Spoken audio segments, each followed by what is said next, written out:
போன பாட்டுல நம்ம முருகன் கார்த்திகைக்கு எவ்வளவு அர்த்தத்தோட கார்த்திகைன்னு பேர் வச்சான்னு பார்த்தோம். அந்த கதையை நம்ம பாரி சொல்லி முடிக்க கபிலரோ வியப்போட கேட்டுக்கிட்டு இருக்காரு. இந்த கார்த்திகை கூட்டத்தை வச்சுதான் ஒரு வருஷத்துல இருக்கிற அத்தனை காலகட்டத்தையுமே கார்காலம், கூதிர் காலம், முன்பணி காலம், பின்மணி காலம், இளவெனில் காலம், முதுவெனில் காலம் அப்படின்னு 6 வகையான காலங்களாக பிரிச்சிருக்காங்களாம். வருஷத்தை 6 காலமா பிரிச்சோம் சரி, அவ்வளவு ஏன் ஒரு நாளை கூட 6 சிறிய பொழுதுகளாவும் பிரிச்சு வச்சிருந்ததா நம்ம பாரி சொல்லிக்கிட்டே போறாரு. இப்ப நம்ம கபிலருக்கு இன்னும் நிறைய தோண ஆரம்பிக்குது. இந்த கால சுழற்சி 60 ஆண்டுகளாக இருக்கிறதும், ஒரு நாள 60 நாளிகைகளா இருக்கிறதும், உயிரெழுத்து 6×12 அப்படின்னு இருக்கிறதும், மெய்யெழுத்து 6×3=18 அப்படின்னு இருக்கிறதும் இதே கார்த்திகை கூட்டத்தை மையமா வச்சு அடிப்படையா வச்சுதான் அப்படிங்கிறது இவங்க பேசுறதுல நமக்கு நல்லா புலப்படுதுங்க. நம்ம தமிழ் இலக்கியத்தோட இந்த 6 நம்பர் எப்படி பின்னி பிணைஞ்சிருக்குன்னு பாருங்க. கார்த்திகையில இருக்கக்கூடிய அந்த 6 விண்மீன் கூட்டம் தான் இந்த எல்லாத்துக்குமே அடிப்படையா இருக்குமோ அப்படிங்கிற மாதிரி இவங்களுக்குள்ள ஒரு யோசனை பேசிக்கிட்டு இருக்காங்க. பாரி கூடுதலா இன்னும் சில தகவல்களை சொல்றாருங்க. எப்பவுமே முருகனை பேசும்போது முருகனோட சேர்த்து அந்த சேவலையும் மயிலையும் இணைச்சுதான் பேசுவாங்க. சேவல் சூரியனை தான் எப்பவுமே விரும்பும். அதிகாலையிலேயே எந்திரிச்சு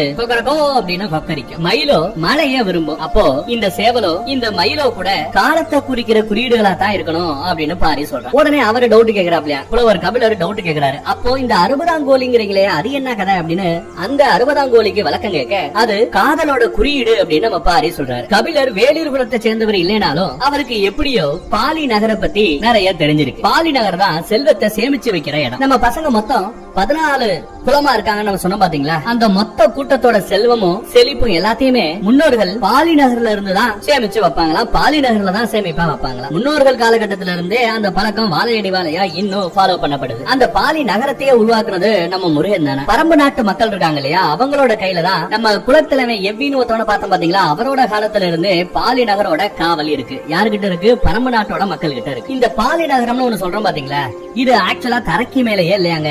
முருகன் தரைக்கு கீழே போய் அந்த பிரம்மாண்ட நகரத்தை உருவாக்கி இருக்கான. ஆனா பூமிக்கடியில மண்ணுக்கடியில இந்த நகரம் இருக்கிறது எங்க அப்படின்னு கண்டுபிடிக்கிறதுக்கு, அந்த நகரம் இருக்கிறதுக்கான அந்த இடத்தை அடையாளம் காண்றதுக்கு வானத்துல இருக்கிற அந்த விண்மீன் கூட்டம் தான் இவங்களுக்கு உதவுமா. அதை வச்சுதான் பூமிக்கடியில இருக்கிற எப்படி வானத்துல இருக்கிற விண்மீன்களை வச்சு பூமிக்கடியில இருக்கிற பாலி நகரத்தை கண்டுபிடிக்க முடியுமா? எத்தனை 1000 வருஷமானா கூட எங்க குல மக்கள் ரொம்ப ஈஸியா பாலி நகர அடையாளம் கண்டுபிடிச்சிருவாங்க அப்படிங்கிறாரு. அது எங்க மக்களுக்கு மட்டுமே தெரிஞ்ச ரகசியம். நிலாவை சுத்தி இந்த கார்த்திகை விண்மீன் கூட்டம் இருக்குது அப்படின்னா அதை ராத்திரி பார்த்தா கண்டுபிடிச்சிடலாம், நல்லா பளிச்சுன்னு இருக்கும். இதே இது பகல் நேரத்துல சூரியனை சுத்தி அந்த 6 விண்மீன் கூட்டமும் இருக்கும். கார்த்திகை விண்மீன்கள் இருக்குமா? ஆனா பகல்ல அந்த சுட்டரிக்கிற வெயில்ல அண்ணாந்து பார்த்தா என்ன தெரியும்? எதுவுமே தெரியாது. பகல்ல நட்சத்திரங்களை பார்க்க முடியுமா? ரொம்ப ரேர் இல்லையா? அதையும் தாண்டி எப்படி முருகன் கண்டுபிடிச்சாரு அப்படின்னா, இந்த காட்டுக்குள்ள ஒரு அதிசய நெல்லிக்கனி இருக்கு. அதை சாப்பிட்டதுனாலதான் பகல்லையும் அந்த விண்மீன் கூட்டத்தை பார்க்கக்கூடிய சக்தி முருகனுக்கு கிடைச்சதா புலநாகரிகள் சொல்லி நம்ம பாரு கேட்டு தெரிஞ்சுக்கிட்டாங்க. இதையெல்லாம் கேட்க கபிலர் வேப்போட உச்சிக்கே போனாருங்க.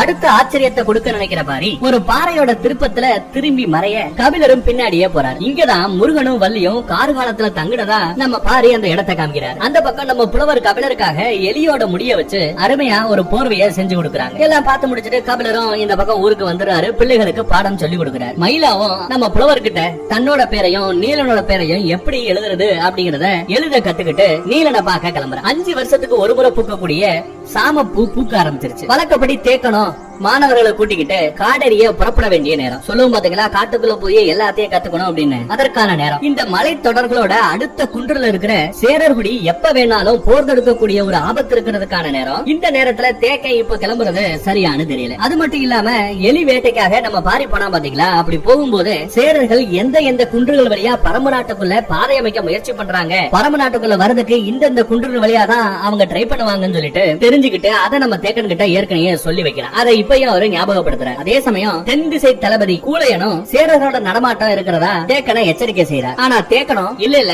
மரபணமா ஃபாலோ பண்ணித்தான் ஆகணும். சாமப்பூ ஆல்ரெடி பூத்துருச்சு. பிள்ளைகளை கூட்டிக்கிட்டு கண்டிப்பா நான் காட்டுக்குள்ள காடறிய போயே ஆகணும் அப்படின்னு ஒத்த கல்ல நிக்கிறார். இருந்தாலும் அதுக்கு முன்னாடி இங்க இருக்கிற பழைய கிட்ட காடறிய போறதுக்கு முந்தின சில டிஸ்கஷன்ஸ் எல்லாம் ஈடுபட்டு கொண்டு இருக்கிறார். எதை பத்தி இப்ப இவங்க டிஸ்கஸ் பண்றாங்கன்னா, ஒருவேளை சேரர்கள் போதெடுத்து வந்தா எப்படி போர் புரியலாம் அப்படின்றத பத்தி டிஸ்கஷன் இப்ப போய்கிட்டு இருக்கு. அந்த பக்கம் பாண்டரங்கத்துல அந்த ஓவிய பணி முழுமையடைஞ்சிருச்சு. முன்ன விட அந்த வானியல் அமைப்பு ரொம்ப துல்லியமா அமைஞ்சிருக்குன்னு அந்தவன் சந்தோஷத்துல துள்ளி குதிக்கிறான். பிறகு தன்னோட ஆளுங்களை குருநாதர் திசைவேலரை கூட்டிட்டு வர சொல்லி அனுப்பி வைக்கிறான். இத்தனை வேலை நடக்கும் போதும் தனக்கு துணையா இருந்தது என்ன அந்த தேவாங்குக. அதுகளுக்கு பள்ளியோட முட்டைய சாப்பிடுறதுக்கு உருட்டி விடுறாரு அந்துவன். அதுங்க ரெண்டும் செய்யக்கூடிய அந்த வித்தியாசமான செயலை அந்துவன் கவனிக்கிறாங்க. யாரு செய்யற செயலை? அந்த தேவாங்குக செய்யற செயலை. ஒருவேளை எதேச்சியா தெரியாதனமா அதுக்கு செஞ்சிருக்குமோ அப்படின்னு நினைக்கிறவன் மறுபடியும் பள்ளி முட்டைய உருட்டி விடுறாரு. அதை எடுக்கிற தேவாங்குக வாயில போட்டு சாப்பிடும் பார்த்தா அப்படி செய்யாம திரும்ப பள்ளி முட்டைகளை உருட்டி விட்ட அவருக்கு மறுபடியும் உருட்டி விடுது. அந்துவன் தான் கண்ணை தன்னாலேயே நம்ப முடியாத மாதிரி முழிக்கிறான். இது ஒரு அதிசயம்னா என்ன போட்டாலும் திருப்பி கொடுக்குது.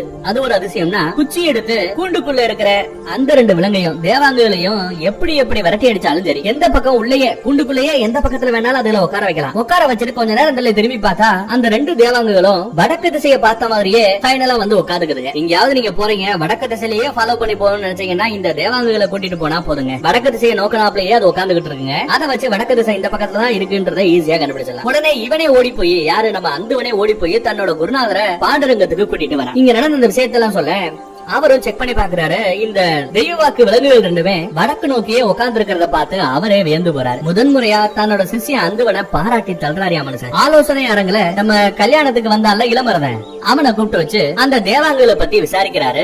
அவன் தான் தேவாங்குகளை இங்க பரிசா கல்யாண பரிசா அப்பா கொடுத்தாருன்னு கொண்டு வந்தா இல்லையா, அதனால அவர்கிட்ட கேட்டு தெரிஞ்சுக்கிறாரு. மையூர் கிளாரையும் அழைச்சிட்டு வர ஏற்பாடு பண்றாங்க. ஆலோசனை மாடத்துல பேரரசர், இளவரசர், சூழ்நிழல் முதுவன், முசுகுந்தர், குருநாதர் திசைவேலர், அந்துவன் அத்தனை பேரும் அந்த தேவாங்குகளை பரிசோதிச்சு பாக்குறாங்க. இந்த குருநாதர் திசைவேலரும் தேவாங்குகளை பொதிகை மலையில பாத்துருக்கிறாராம். ஆனா அதுங்க இது போல ஒரு குறிப்பிட்ட திசையை நோக்கி உட்கார்ந்து இருக்கும் அப்படிங்கறது தனக்கு தெரியாதுங்கிறார். மன விழாவுக்காக நிறைய பேர் வந்திருப்பாங்க இல்லையா, காட்டுவாசி பகுதியில இருந்த பாட்டு பாடக்கூடிய பாணர்களும் வந்திருக்காங்க. அவங்க கிட்ட வந்து விசாரிக்கும் போது சில மேட்டர் தெரிய வருதுங்க. நூத்துக்கணக்கான தேவாங்குகள் காட்டுக்குள்ள ஒரே மரத்துல உட்கார்ந்து இருக்கிறதா அவங்க சொல்றதா கேட்டு அந்துவன் சொல்ல இளவரசன் புதிய விற்பனுக்கு சந்தோஷம் தாங்கலங்க. சூழ்நிழல் முதுவன் இப்ப நம்பிக்கையோட இனி இந்த கடல்வெளி வணிகத்தை நம்மளால ஆள முடியும் அப்படின்னு ரொம்பவே சொல்லி சந்தோஷப்படுறாரு. ஏன்னா இதுக்கு முன்னாடி அவங்க லாஸ்டா என்ன பேசிட்டு இருந்தாங்க, கடல்வெளியில நம்ம கிரேக்க நாடு வரைக்கும் போய் வணிகம் பண்ணணும்னு நினைச்சாங்க. ஆனா போற வழியில கிரேக்க நாடு நோக்கி தான் போறோமா அப்படிங்கறத எப்படி தெரிஞ்சுக்கிறது? வடக்கு திசையிலேயே போகணும், எந்த பக்கம் போனாலும் வடக்கு திசையை நம்ம கண்டுபிடிக்கணும், சூரியனே மறைஞ்சாலும் ராத்திரியே இருந்தா கூட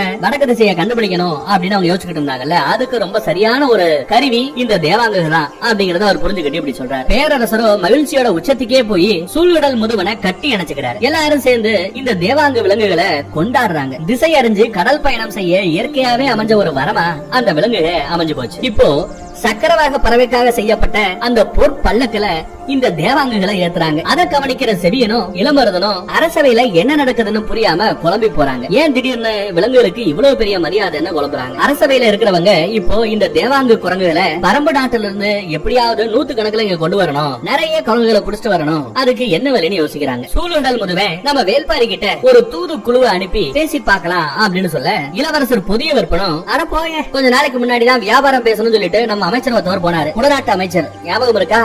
அவரோட கைய வெட்டி கூட வந்த ஒரு 2 பேரோட கையும் வெட்டி ஒரு கையோட தான் அவங்கள திருப்பி அனுப்பிச்சாங்க. அவங்க கிட்ட போய் பேச்சுவார்த்தை நடத்துறதா யோசிச்சு பேசுங்க அப்படின்னு சத்தம் போடுறாரு. இதெல்லாம் சரிப்பட்டு வராது, நம்ம தளபதி கருங்கை வாணனை வர சொல்லுங்க அப்படிங்கிற. இவங்க தேவாங்குகளை பிடிக்கிறதுக்காக நாம ஏன் பரம்பு நாட்டின் மீது போதெடுக்க கூடாது அப்படிங்கிற ரேஞ்சுக்கு போய் பேசிட்டு இருக்கானுங்க. அந்த லெவலுக்கு டிஸ்கஷன் குரங்குல ஆரம்பிச்சு போர் வரைக்கும் போயிடுச்சு. வேல்பாரி கிட்ட இந்த விலங்குகள் இருக்கிறதுனால எந்த பயனுமே இல்ல. காட்டுல 10ஓட 11 அந்த விலங்குகள் தெரியும். வேற என்ன பண்ணலாம்னு யோசிக்கிறாங்க. கபிலர் மாதிரியான பெரும் புலவர்கள் அனுப்பி பேசி பார்க்கலாம் அப்படின்னு நம்ம அமைச்சர் முசுகுந்தர் சொல்ல, இது கபிலரா? அவரு எங்க இருக்காருன்னு யாருக்குமே தெரியாது. அவரை கண்டுபிடிச்சு அவரை அனுப்பி பேசி பார்க்க மாச கணக்காகணும். அவ்வளவு பொறுமையால இருக்க முடியாது அப்படின்னு இளவரசன் புதிய விருப்பம் கொந்தளிக்கிறார். கல்யாண வேலை நடக்கிற இந்த நேரத்துல போர் அவசியமா? ஒருவேளை நம்ம போர் புரியும் போது போர்ல காட்டுல நடக்கிற அந்த சண்டையில இந்த தேவாங்கு இனமே அழிஞ்சு போக கூட வாய்ப்பு இருக்கே அப்படின்னு நம்ம பேரரசர் கொஞ்சம் நிதானமா யோசிக்கிறார். அதே சமயம் நம்ம மையூர் கிழவர் இந்த தேவாங்குகளை பரிசா கொடுத்துச்சாரு, பின்னாடி நான் கல்யாணத்துக்கு வரேன்னு சொன்னாரு, அவரு கையில அந்த காமன் விளக்கோட இங்க வந்து நிக்க பேரரசர் உட்பட யாருமே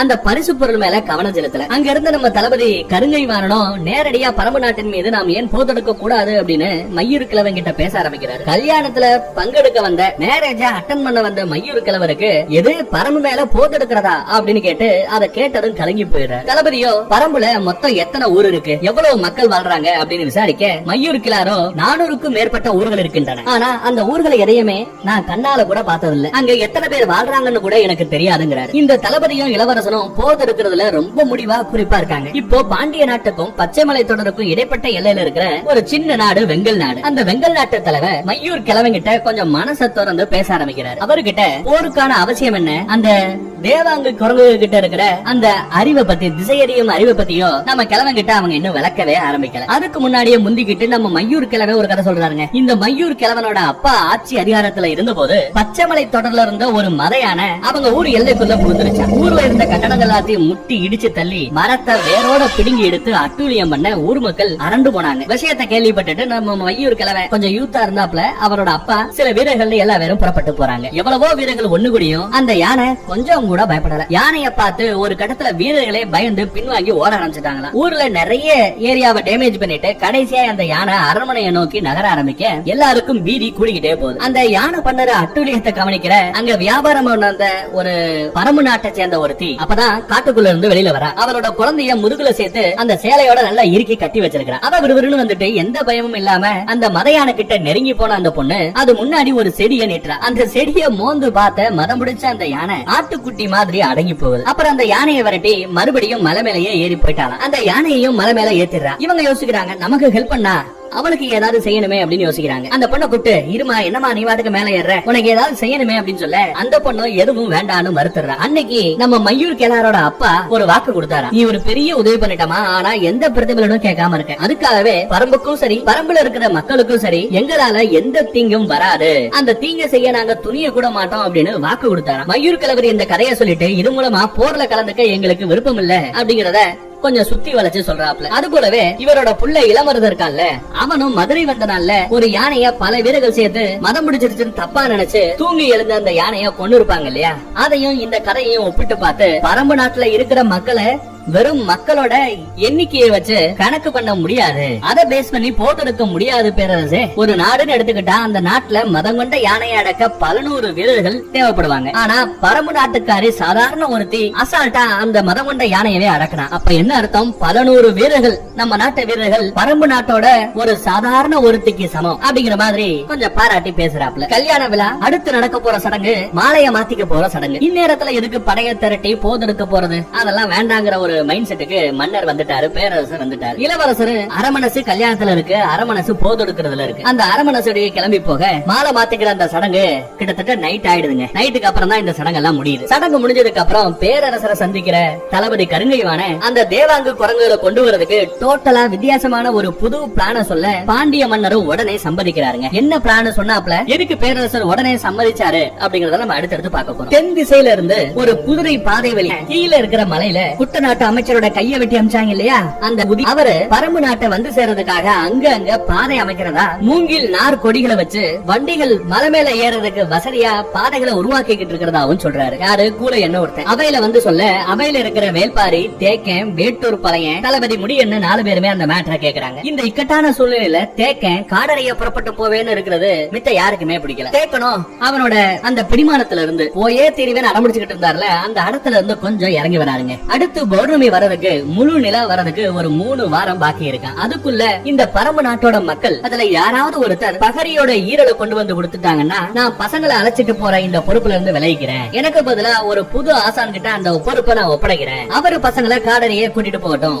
அப்படின்னு சொல்றாருங்க. ஏன்னா இவரோட உதவி போர்ல தேவைப்படலாம். ஆனா அதுக்கு எதுக்காக ஏதோ ஒரு பகரின்னு ஒண்ணு சொல்றாரு, அந்த பகரியோட ஈரலை கொண்டு வரணுங்கிறாரு, அதெல்லாம் நமக்கு ஒண்ணும் புறப்படல, போக போகதான் புரியுமோ என்னவோ. சம்பவம் நடந்த மறுநாளே கூடையே தென் திசையோட எல்லைக்கும் முடிய வடமேற்கு திசைக்கும் கிளம்பி போறாங்க. அவங்க எல்லைகளை கவனிக்க போயிட பரம்பு நாட்டுல பகரியோட வேட்டை தொடங்குது. இந்த பகரிங்கிறது ஒட்டுமொத்த பறவை கூட்டத்துக்கே தலைமை மாதிரியாங்க. அதோட வேகமும் நுட்பமும் ரொம்பவே அபாரமானதா. அது முட்டை போட்டுச்சுன்னா முட்டை போட்ட அன்னைக்கே முட்டைக்குள்ள இருந்து குஞ்சு பொரிச்சிருமா. இந்த பகரிய கண்ணுல பாக்குறதே பெரிய விஷயமா. இதுல இந்த இக்கட்டான கண்ணுல பாக்குறதுக்கே கஷ்டப்படக்கூடிய அந்த பகரிங்கிற பறவைய வேட்டையாடி அதோட ஈரலை எவன் தின்றானோ அவன் தான் எவ்வியூரோட புது ஆசிரியர், புது ஆசா. அவனை தான் தேக்கன் தேக்கன் அப்படின்னு பட்டம் வச்சு எல்லாரும் கூப்பிடுவாங்க. இப்போதைய தேக்கனா இருக்கிறது இவர்தான். அதுக்கு பதிலா ஒரு புது ஆசான், புது ஆசிரியர் வந்துட்டாருன்னா இவரு போர் வேலையை பார்க்க போயிடலாம் இல்லையா? அதுதான் அவரோட நினைப்பா இருக்கும்னு நான் நினைக்கிறேன். அந்த ஈரலை சாப்பிடுறாங்க இல்லையா, அவங்கள எந்த விஷம் கொண்ட விலங்கு தீண்டினாலுமே அவங்க உடம்புல நஞ்சு ஏறவே ஏறாராம், விஷம் ஏறாராம். அப்படிப்பட்ட ஆளை நம்பிதான் தங்கள் வீட்டு பிள்ளைகளை காடறிய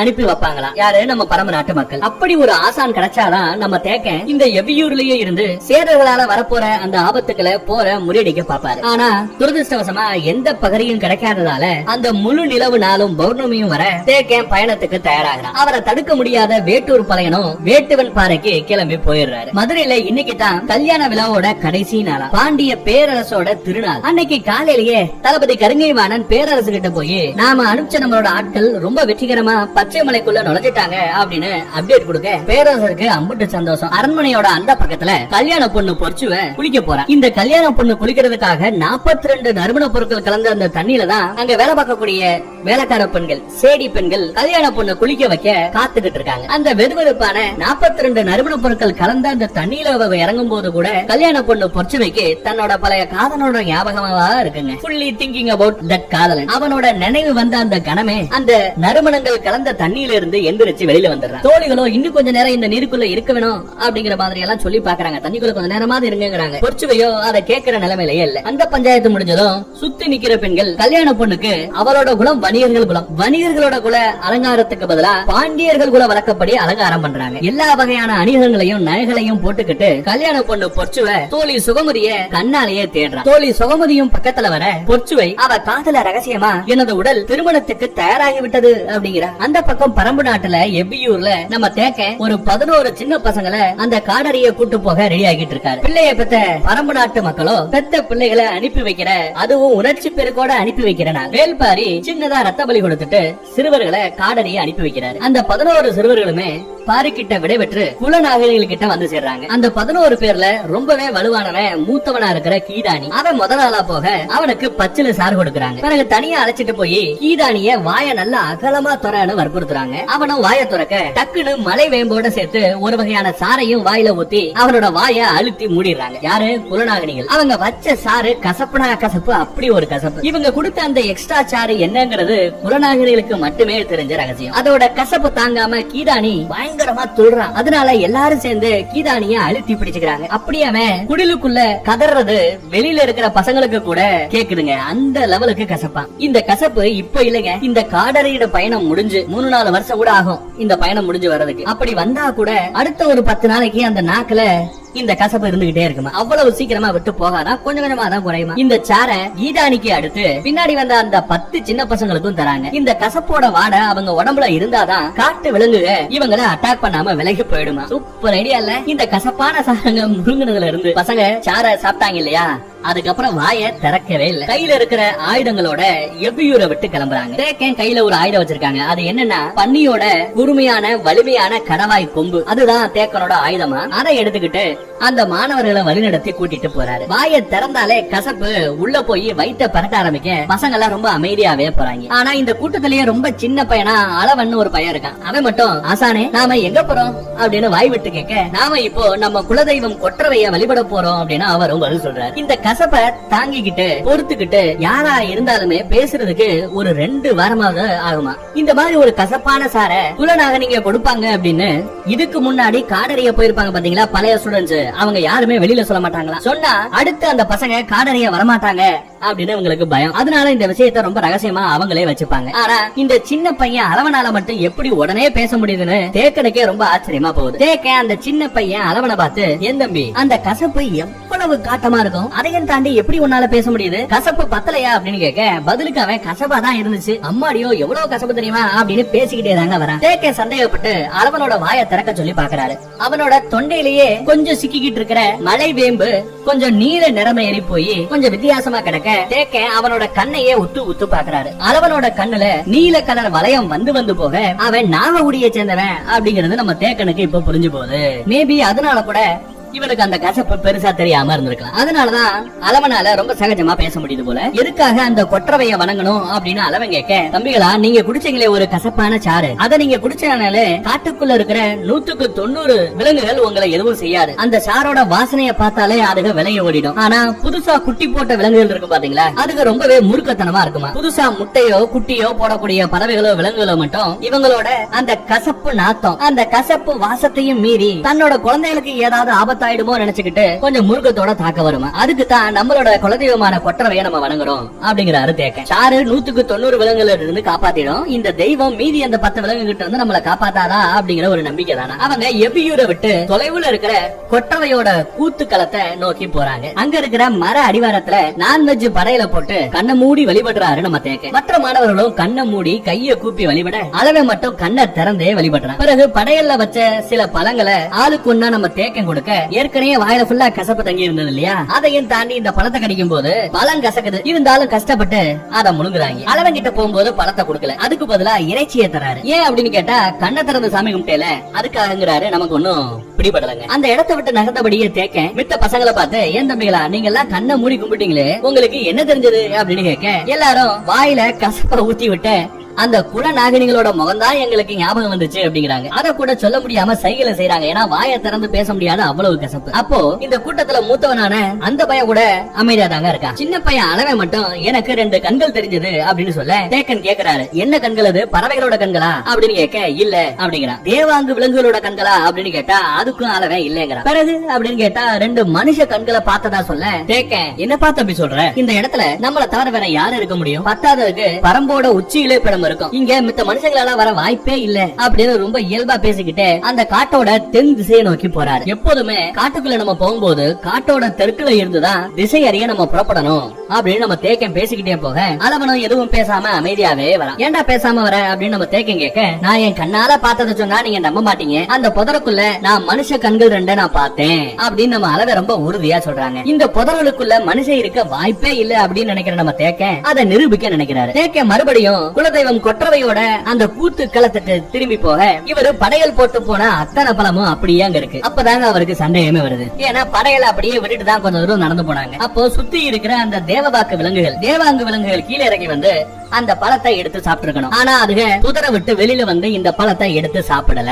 அதுலயே இவருக்கு அவரோட முதல் சந்தேகம் வந்துருச்சு. சரி, இங்க இருக்கிற பசங்களுக்கு ஏதாச்சும் வேலை கொடுக்கணும்னு நினைக்கிற நம்ம தேக்க அவங்கள அந்த மர புதருக்குள்ள அனுப்புறாரு. நீங்க போற வழியில இருக்கிற கிளைகள் எல்லாத்தையும் உடைச்சிட்டு அடையாளம் வச்சுக்கிட்டே போங்க. அப்பதான் ஒரு கால் நீங்க போயிட்டு எதுவும் கிடைக்கலன்னா அப்படியே நீங்க போன வழியில திரும்பி வர முடியும். நான் எப்ப விசில் அடிக்கிறோம், விசில் சத்தத்தை கேட்டதுமே நீங்க திரும்பி வந்துடுங்க. வழியில உங்களுக்கு ஏதாவது பிரச்சனையா நீங்க உடனே விசில் அடிங்க அப்படின்னு சிக்னல் கொடுக்க சொல்றாரு. சொல்லி பசங்களை அனுப்புறாரு. செடி கொடியெல்லாம் விளக்கிக்கிட்டே மாணவர்கள் அந்த மர புதருக்குள்ள போறாங்க. எப்பவுமே ஒரு தேக்கரோட பயிற்சி இந்த கொற்றவையோட களத்துல ஆரம்பிச்சதே இல்ல, இதுதான் முதன்முறை. இந்த காடறிய பயணமே கொஞ்சம் புதுசாவும் தினுசாவும் இருக்கு. நம்ம தேக்கனுக்கே அப்படி இருக்கு. அதே மாதிரி இந்த கொற்றவையோட கூத்து களத்தை காவல் காக்கிற வீரர்கள் கூட அன்னைக்கு அங்க இல்ல. ஏன்னா அவங்க பகரி வேட்டைக்கு போயிட்டாங்க. மாணவர்களை உள்ள அனுப்புற நம்ம தேக்கனும் பதட்டத்தோடயே இருக்காரு. கொஞ்ச நேரத்திலேயே தேக்க விசில் அடிச்சு எல்லாரையும் திரும்பி வர சொல்ல, புதருக்குள்ள இருந்து ஒவ்வொருத்தவங்களா திரும்பி வராங்க. அளவனோட கண்ணுல எந்த மனுஷனும் சிக்கல போல. அதனால எதுவும் சொல்லாம அமைதியா நிக்கிறான். மத்த 10 பேரும் வெளியில வந்து சேர்றாங்க. டோட்டலா 10 பேரு வெளியில வந்து சேர்றாங்க. மூத்தவனான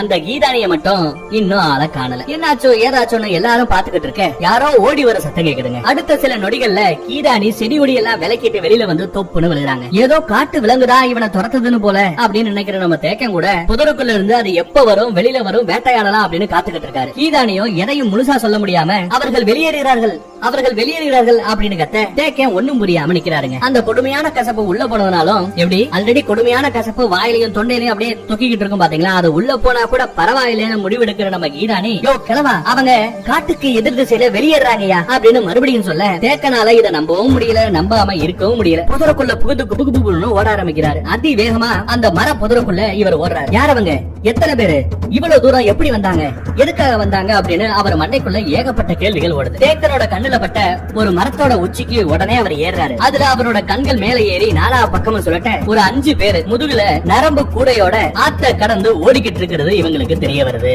எப்படி இவங்களால இவ்வளவு தூரம் வர முடிஞ்சதுன்னு தேக்கனுக்கே உள்ள பொதிக்கிறீங்க. அவரு அந்த மரத்தை விட்டு கீழே இறங்குற நேரம் மாணவர்களும் பின்னாடியே அங்க வந்து சேர்றாங்க. அந்த 5 பேரும் சரியான பாதை தெரியாம கண்ணுல பட்ட பாதையில எல்லாம் ஓடிக்கிட்டு இருக்காங்க. இருக்க நம்ம தேக்கணும் முடிநாகன் அப்படிங்கிறவனோட தலைமையில மத்த மாணவர்களை குறுக்கு வழியில வர சொல்றாரு. அவங்க ஒரு பக்கம் ஓட நம்ம தேக்கன் கீதானியையும் அளவனையும் கூட்டுக்கிட்டு இந்த 5 பேரையும் கொல்ற வெறியில வேற பக்கமா ஓடுறாரு. இப்ப நம்மளுக்கு என்ன டவுட்னா, கீதானி புதருக்குள்ள இருந்து வெளியில ஓடி வந்து விழுந்து அவங்க எதிர் திசையில வேகமா போய்கிட்டு இருக்காங்கன்னு சொன்னா இல்லையா, சொன்ன கொஞ்ச நேரத்திலேயே படபடன்னு இவரு வந்துட்டாரு, மரமேல ஏறி பார்த்தாரு. ஆனா அதுக்குள்ள இவங்க எப்படி ஆட்டா கடந்து போனானுங்க, இவ்வளவு வேகமா எப்படி அவங்களால போக முடியுது அப்படின்னு இவரே மனுஷன் ஆச்சரியப்படுறாங்க. அது மட்டும் இல்லாம அவங்க முதுகுல இருக்கிற அந்த கூடைக்குள்ள என்ன இருக்கு அப்படிங்கறதையும் நம்ம தேக்கன் கண்டுபிடிக்கணும். இதெல்லாம் அவன் ஓடிக்கிட்டே இருக்கும்போது யோசிக்க, அத தன்னோட கூட வர அந்த கீதானி கிட்டையும் கேட்க, கீதானி ஏதோ சைகை காட்டுறாங்க. அத பார்த்து புரிஞ்சுக்கிற நம்ம அளவன் அவங்க கூடையில இருக்கிறது தேவாங்கு விலங்குகள் அப்படின்னு ஆசான் தேக்கனுக்கு விளக்குறான். தேக்கனுக்கும் இத கேட்டதும் தலையில இடி விழுந்த மாதிரி இருக்குங்க. எதிரிகளோட வேகம் அபரிவிதமா இருக்கிறதால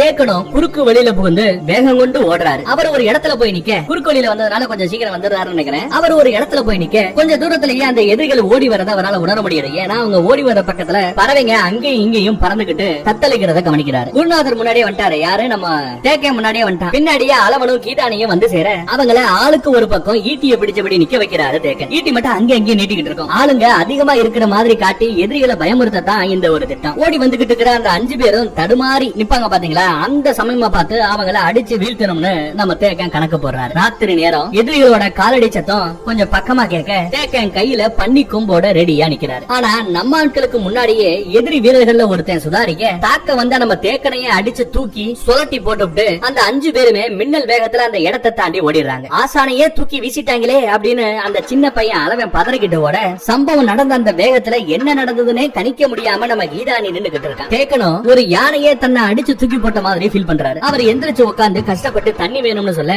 கீதானி பக்கத்துல இருக்கிற சுனை நீரை அள்ளி அள்ளி வந்து நம்ம தேக்கனுக்கு தராரு, குடிக்க தராரு. எதிரி வீரை அடிச்சு தூக்கி போட்டதுல தேக்கனோட இடது தோள்பட்டையில அப்படி ஒரு வலி. இப்போ எதிரிகளோட வேகம் மட்டுமில்ல அவங்களோட வலிவான உடல் பாகம் தேக்கனை திகச்சு போக வைக்கிறது. ஆனா நம்ம தேக்கனும் சாதாரண ஆள் இல்லைங்க. அந்த ஓடினாங்க எல்லாம் 5 எதிரி வீரங்க, அவங்கள ஒருத்தனோட பின்னங்கழுத்து நரம்புலயே ஓங்கி அடிச்சிருக்காரு போல. அடி வாங்கின அந்த ஆளோட நரம்பு அருந்ததால அவனால இனி ஓட முடியாது.